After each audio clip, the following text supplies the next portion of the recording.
जय हिंद दोस्तों, मैं हूं महावीर कर्मा और आज हम बात करने वाले हैं कि कल जो हमारी एमपीपीएससी की एग्ज़ाम हुई थी उसमें हमारा जिन बच्चों ने अच्छा प्रदर्शन किया है या जिन बच्चों ने जैसे भी अपनी एग्ज़ाम दी है तो उनके कितने नंबर आ रहे हैं और कट ऑफ कितना जा सकता है उसके बारे में बात कर रहे हैं। अब देखिए मैं किस आधार पर आपको कट ऑफ बता रहा हूँ, ये बात सुनिएगा कि हमारे स्टूडेंट्स जो परीक्षा देने गए वो और बाहर सेंटर के बाहर जिन बच्चों के जितने नंबर आए, बाकी हमारे जो भी पुराने और जो हमारे ऐसे कुछ दोस्त और फ्रेंड्स हैं या हमारे टीचर्स हैं जो आज एमपीपीएससी के थ्रू जो आज अधिकारी वर्ग में हैं, ठीक है, उनसे सबसे बात करने पर हमें ये जानकारी मिली है कि लगभग आज का कट ऑफ कितना जाएगा। मैंने खुद इस एग्ज़ाम को दिया, मैं आपको ये बताता हूँ कि कट ऑफ हमारे लिए क्यों ज़रूरी है। कट ऑफ इसलिए ज़रूरी है दोस्तों कि अगर हमें लगता है कि हम इस कट ऑफ के अंदर आ रहे हैं तो हमें पूरे मन से मेंस की तैयारी में लग जाना चाहिए अच्छे से। और अगर कभी हमारे नंबर बहुत ही कम आ रहे हैं तो फिर दोस्तों फिर अपने आप को तैयार कीजिए प्रीलिम्स के लिए, ठीक है। अब एक बात और है कि अगर हम मेंस और प्रीलिम्स को दोनों को थोड़ा सा अलग कर लेते हैं तो दिक्कत ये आ जाती है कि हम न प्रीलिम्स कर पाते हैं और न मेंस तक तो जा ही नहीं पाएंगे। तो थोड़ा सा हमें इस तरीके से पढ़ना है कि हम मेंस के लेवल का पढ़ें जिससे हम प्रीलिम्स लेवल पे बहुत अच्छे से पहुंच जाएं। देखिए दोस्तों, प्रीलिम्स जो वन लाइन फैक्ट वाली होती है, तो अब हम कट ऑफ के बारे में थोड़ा सा देख लेते हैं कि किस किस का कट ऑफ कितना जाएगा, मतलब कि कौन सा बंदा अगर इतने नंबर लेकर के आया है तो वो कट ऑफ में है या फिर उसका हो सकता है। फाइनली हम बात करते हैं एक एक कैटेगरी को लेकर के, क्योंकि आप सभी को पता है कि कैटेगरी वाइज हमारा कट ऑफ निकलेगा। ये कट ऑफ एकदम में संभावित शब्द, देखिए दोस्तों आपको बहुत सारे लोग बताएंगे कि इस तरह से ये होता है वो होता है, परंतु दोस्तों यहाँ पर मैं आपको लीगली इसलिए बता रहा हूँ कि बच्चा परेशान ना हो, जो हमारे स्टूडेंट्स हैं वो परेशान ना हो,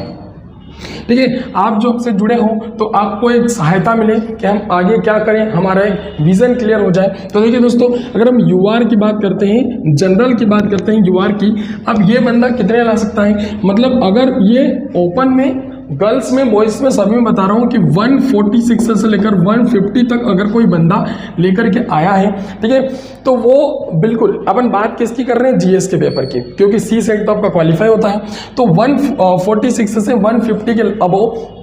या फिर आसपास नंबर है उसके टोटली मिला करके, तो वो बंदा बिल्कुल तैयारी करे। अगर हम बात करते हैं एससी की, अगर हम बात करते हैं एससी की कि एससी वर्ग में कोई कितने नंबर लेकर के आएगा, तो 134 से लेकर के 138 तक अगर कोई आता है तो वो बिल्कुल तैयारी करें मेंस में, गर्ल्स और बॉयज़ दोनों के लिए बता रहा हूँ दोस्तों। अगर कोई एसटी वर्ग में है और एसटी वर्ग में वो कितने नंबर लाए, तो 124 से लेकर के 128 तक नंबर एसटी वर्ग में अपन देखते हैं। अगर अपन बात कर ले ओबीसी की, तो ओबीसी में दोस्तों 140 से लेकर के 144 तक अगर कोई भी नंबर गर्ल्स बॉयज़ इसके आसपास है, ठीक है, तो वो बिल्कुल ला सकता है। लगभग मतलब मैं यहाँ पर बात कहूँ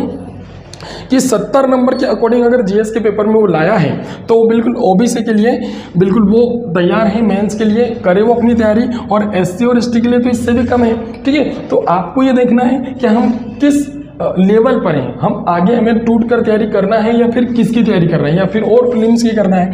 अगर हम ईडब्ल्यूएस की बात कर लें, ईडब्ल्यूएस की बात करें तो ये भी 140 से लगभग 144 के लगभग ईडब्ल्यूएस भी जाएगा। अब देखिए दोस्तों,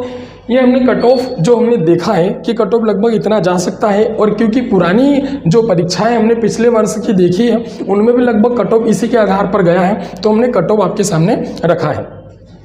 अब एक बात और ध्यान रखिएगा कि आपको दोस्तों जहाँ भी आप कोचिंग पढ़ रहे हो या जहाँ पर आप YouTube से पढ़ रहे हो या फिर अपने पेड कोर्स से पढ़ रहे हो, तो इस चीज़ को जरूर ध्यान रखिए कि आप जो सब्जेक्ट जो टीचर आपको पढ़ा रहे हैं क्या वो आपको इतनी गहराई से या इतनी अच्छे तरीके से पढ़ा रहे हैं कि आप जब पीएससी की एग्ज़ाम देने जाओगे तो अपना जो क्वेश्चन है उसको सही करके आओगे। तो दोस्तों एक चीज़ और कीजिएगा, आपके पास आज के वर्तमान जीवन में अपने पास बहुत सारे साधन हैं जिनसे हम अच्छे से पढ़ सकते हैं।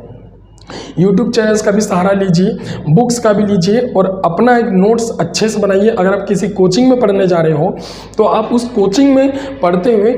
किसी दूसरे सोर्स से भी उस चीज़ को पढ़ें और उसे कंप्लीट करें और उसी को फिर आगे पढ़ते रहें। चलिए दोस्तों, आप सभी को जिनने एमपीपीएससी की एग्ज़ाम दी है आप सभी को बहुत बहुत शुभकामनाएं कि आपका सिलेक्शन हो जाए और जो मेंस में बैठेंगे उन्हें all the best. Thank you, धन्यवाद।